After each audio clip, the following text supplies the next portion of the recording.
Dans l'actualité également, la question de la chasse. Cette semaine, le gouvernement a dévoilé les pistes de réflexion pour sécuriser la pratique. Contrôle d'alcoolémie, demi-journée sans chasse ou encore meilleure formation à la nature. Alors qu'en pensent les chasseurs alsaciens? Odile Barthélémy, Emmanuel Gambette. Dans la forêt de Lofwiller, une battue commence toujours dans les règles, avec signature du registre de chasse et sa vingtaine d'interdictions. Toute consommation de boissons alcoolisées est interdite. Donc tant qu'on chasse, jusqu'à la fin de journée, on n'a pas le droit de boire de l'alcool. Ça fait 20 ans que c'est comme ça chez nous. Lors du briefing, les consignes de sécurité et de tir sont rappelées. Tous les chasseurs, tous les accompagnateurs, tous les traqueurs, ils sont munis d'un gilet fluo. Et c'est parti pour 2 heures de traque. Bernard chasse depuis plus de 60 ans. Quand il arrive à son poste, sur sa ligne de battue, il délimite la zone de 30 degrés pour ne pas tirer sur ses voisins. Une règle de sécurité que le gouvernement veut renforcer.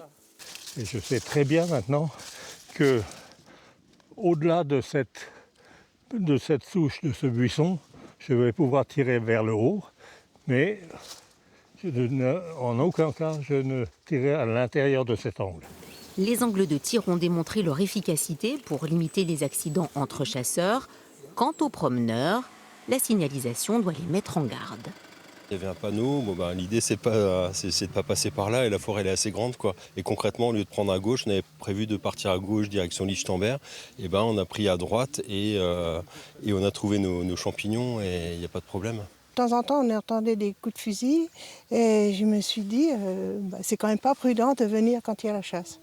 Partager la forêt, c'est le leitmotiv des chasseurs, plutôt qu'une demi-journée sans chasse par semaine. Tout le monde a pratiquement des téléphones sur WhatsApp et tout ça, ou Facebook, pour faire un réseau chasse. Tel et tel jour, c'est battu. Et comme ça, le promeneur ou le vététiste, il peut choisir aussi son endroit où il veut passer son après-midi ou sa matinée en train de faire du vélo.